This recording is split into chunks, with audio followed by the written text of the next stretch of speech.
Olá, amigo cervejeiro, tudo bem? Uma primeira pergunta óbvia da maioria dos cervejeiros iniciantes, e inclusive pode ser a sua pergunta, é o que eu preciso para começar? Eu diria que a primeira coisa que você precisa para começar é adquirir os equipamentos para suas braçagens caseiras. Nenhuma das configurações de equipamentos de fabricação de cerveja caseira requer assim um nível absurdo de ciência, tá? Inclusive é possível que alguns desses equipamentos necessários você já tenha em mãos na sua própria casa. O custo inicial para você adquirir um kit completo, no entanto, pode variar aí entre 600 a 2 mil reais até. Com esse valor você consegue um kit que atenda a todas as suas necessidades. Bom, hoje no mercado, se você der uma olhada aí pelos equipamentos, você vai perceber que é possível encontrar diversos kits de equipamentos disponíveis. Existem muitos fabricantes e fornecedores apresentando kits mais simples até os mais completos. E toda essa gama de opções aí pode tornar a sua escolha um desafio, tá?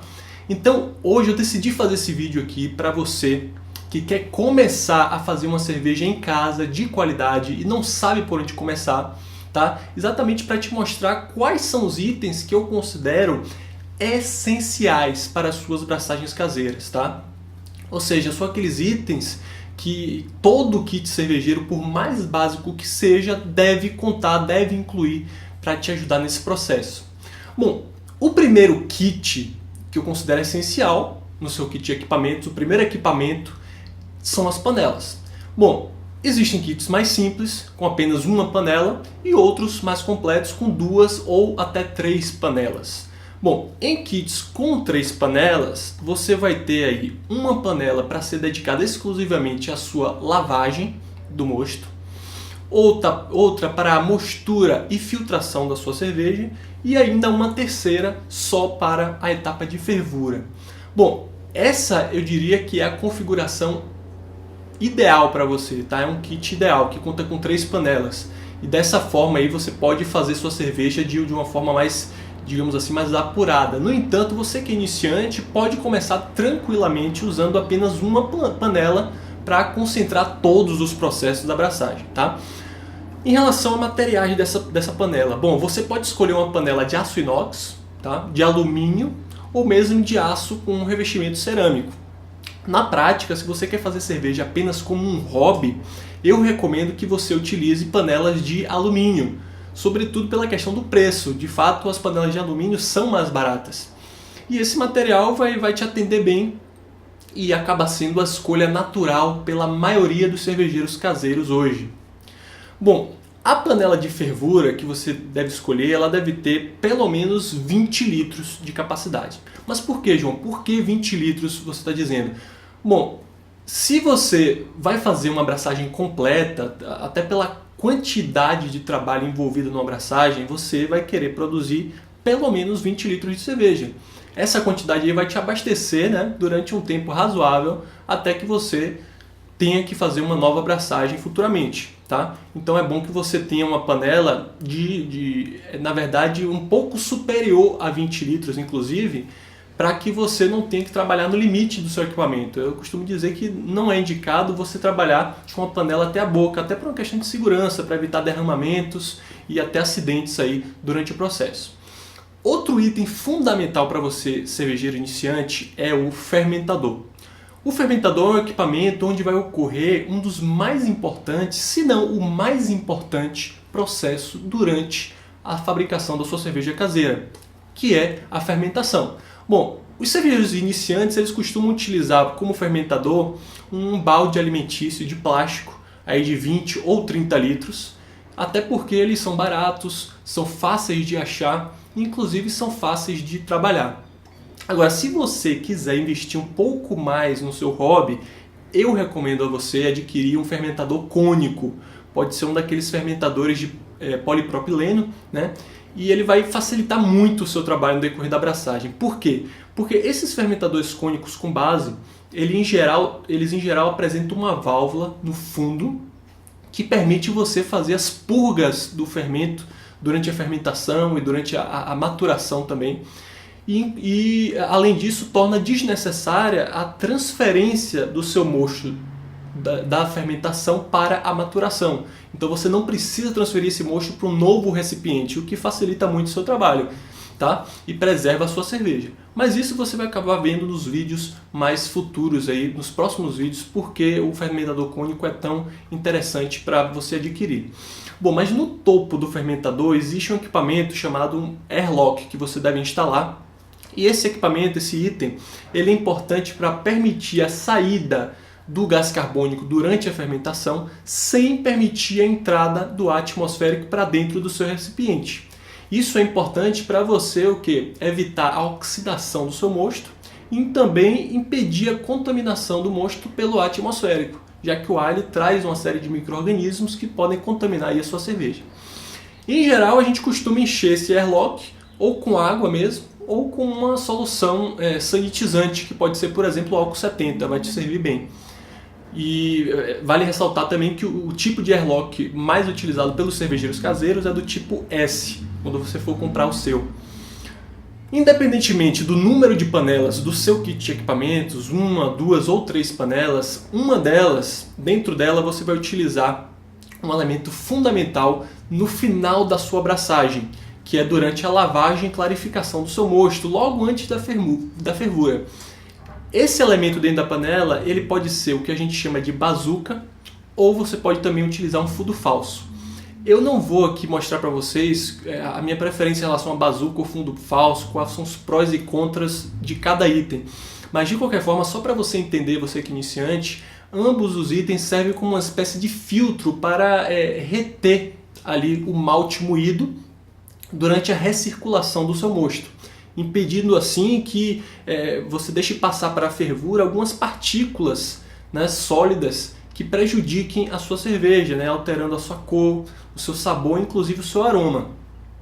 Bom, mas se a sua fermentação, se a sua abraçagem, melhor dizendo, for do tipo all grain, ou seja, você está utilizando ali grãos de malte ao invés de utilizar extratos de malte como alguns iniciantes usam, é importante também que você conte com um moedor de malte, tá? E um densímetro também. Para que você precisa desses dois elementos? O moedor de malte, como o próprio nome já diz, serve para moer os grãos de malte e dessa forma expor os amidos ali presentes dentro desse grão à ação de enzimas durante a sua mosturação. Esse amido ele vai ser quebrado em açúcares menores que serão posteriormente consumidos durante a fermentação pelas suas leveduras, tá? E você precisa também de um densímetro. O densímetro é um instrumento utilizado para aferir a densidade da sua cerveja. E ele vai fazer isso comparando-a com a densidade da água, tá? Então utiliza a densidade da água como referência. Ele é utilizado geralmente dentro de uma proveta graduada, que é bom que você tenha também, tá? Você vai colocar uma amostra do seu mosto ali dentro da proveta e com o densímetro você vai ser capaz de aferir, ver como está o progresso da sua fermentação, se você já chegou ao nível desejado. Uma informação que você vai ter também durante essa medição é o teor alcoólico da sua cerveja, o quanto de álcool ela subiu aí após esse período de fermentação. Além disso, durante a sua mosturação, você terá que executar as chamadas rampas de temperatura. As rampas de temperatura são um procedimento que você vai executar para ativar enzimas que vão atuar sobre o seu malte, né, transformando em açúcares menores, como já falamos anteriormente. E para controlar a temperatura do mosto durante essas rampas de temperatura, durante períodos de tempo específico, é interessante que você tenha um termômetro. Você precisa de um termômetro de fato. Eu recomendo que você consiga um desses termômetros alimentícios, tá? Que podem ser imersos no mosto e que tem uma escala aí de 0 a 100 graus Celsius, pelo menos, que é a faixa de temperatura que você vai estar confortavelmente trabalhando. Os termômetros flutuantes, que são facilmente encontrados aí pelo mercado fora, eles funcionam muito bem, são baratos e são sensíveis a variações de temperatura que você vai ter durante esse processo. Então você pode utilizar eles aí sem problemas.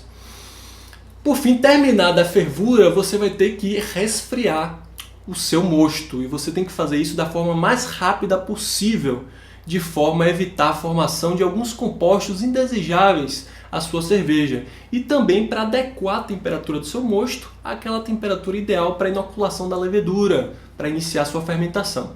Nessa etapa você tem algumas opções para resfriar o mosto. Você pode utilizar, por exemplo, um resfriador de serpentina, que a gente chama de chiller de imersão, feito de cobre ou de alumínio. E você tem a opção também de resfriar seu mosto utilizando uma solução de água com gelo em banho-maria, né? Pô-lo em banho-maria.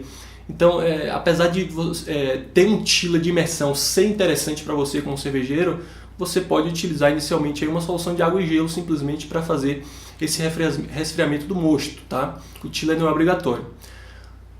Finalmente, alguns outros itens que são mais simples, mas não menos importantes durante a sua abraçagem, incluem, por exemplo, uma colher grande para você agitar o seu mosto, tá? Garrafas de vidro para o invase da cerveja, tampas metálicas daquele tipo twist-off, né? Aquelas convencionais de garrafas de cerveja, e um tampador manual para você envasar e colocar a tampa da sua garrafa. Eu aconselho também que você conte com um sifão, adquira um sifão de enchimento das garrafas, que é um dispositivo utilizado aí para você transferir a sua cerveja do seu fermentador, do maturador para dentro da garrafa de forma menos turbulenta, tá? Favorecendo aí a sua etapa de envase.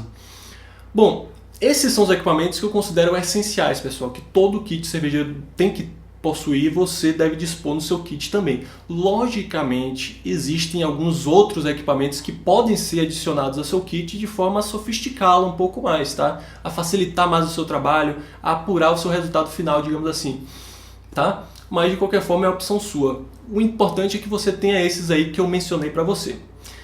Bom, pessoal, por hoje é só. Eu espero que tenham gostado do vídeo, tá? Se você gostou do conteúdo, se achou que ele te ajudou de alguma forma na sua meta de fazer cerveja em casa com qualidade, então não deixe de se inscrever no canal, de dar o seu curtir, de deixar o seu comentário, a sua sugestão e também de compartilhar esse vídeo com outras pessoas que também são apaixonadas por cerveja como você. Me ajude, pessoal, me ajudem a alcançar o maior número de pessoas possível com esse conteúdo de qualidade que eu venho trazendo aqui no canal Cervejeiro Artesanal, para que assim a gente possa fomentar cada vez mais essa nossa paixão por cerveja artesanal, tá? Mas ainda falando sobre equipamentos, existe um detalhe fundamental que eu não mencionei nesse vídeo e que pode comprometer todo o resultado da sua abraçagem. E eu estou falando exatamente de sanitização. Você já deve ter ouvido essa palavra, tá? Eu vou falar sobre esse tema em detalhes em um próximo vídeo, lá na próxima semana. Então não perca, semana que vem você tem um compromisso comigo e eu vou tirar todas as suas dúvidas sobre sanitização dos equipamentos. Um forte abraço e até lá!